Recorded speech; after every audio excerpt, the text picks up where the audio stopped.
Guys सिक्री हराउने दाइको video हेरौँ अनि यसको फन्नी कमेन्ट पढ्ने है त। मेरो gym partner viral Sikri Harang guy.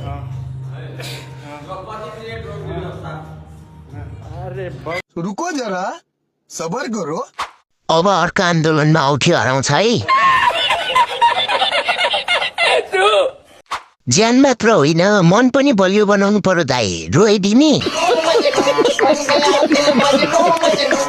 दिनभरि करायो सिक्री नि हरायो।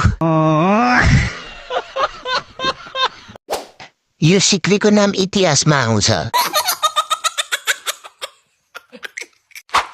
आफू रोएर अरूलाई हँसाउन सफल व्यक्ति। बात तो सही है। 7 पुस्तासम्म राजाको नाम नलिनु होला दाजु। सिक्री घरमा बिर्सेको रहेछ दाइले हावामा रोएर। त्यस्तै रमाइलो भिडियो हेर्न डिम्पल क्विन आइडीलाई फलो गर्नुहोस्।